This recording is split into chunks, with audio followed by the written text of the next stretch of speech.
And now we start. Best way how to start is to do the bootloader first and the external loader as a second option. But first, before we start, I want to explain you how the external memory manager is working, how the API is internally called, and which function we will be implementing for our driver. With the external memory manager, it's simpler to start with the bootloader implementation. In the bootloader, everything is hidden basically inside the main. The main will call first the MX generated function external memory manager init. This external memory manager will call the function where the external memory is initialized.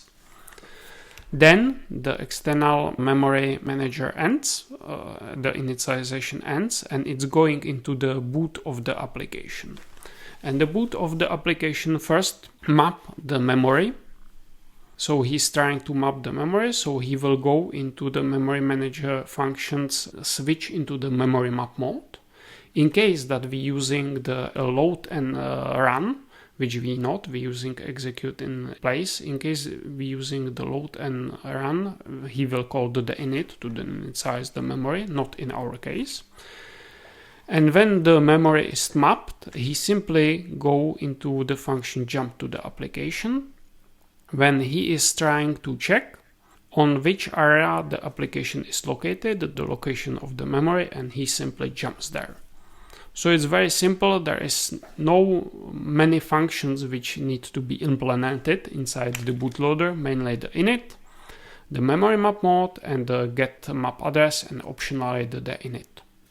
For the external loader is the situation similar, but we now have the more APIs which cover the basic driver of the memory manager. When we call the init, he go to external memory loader init, which was generated by the Cube MX. And this will again call the same external memory manager init as we have in the bootloader, which will try to enable the memory map mode.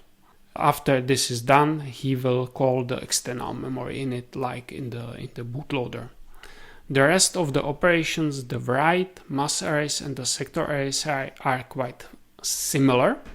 He first called the memory map mode, which he needs to disable because it's enabled by default because of the init, which is called before each of those functions. It's first called init and then the write, mass arrays, or the sector arrays. So he will first disable the memory map mode, and then he called the memory write, which will physically write to this memory.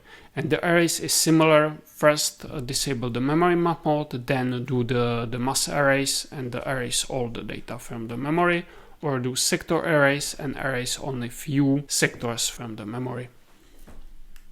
I have here now the summary of the functions which we will be using from the external memory manager. It will be then init, write, array sector, arrays everything, the memory map mode, and also function get a map address. And this is linked into the user driver file which we need to implement. So we will implement the init, write, sector arrays, mass arrays, enable memory map mode, disable memory map mode, and also get map address.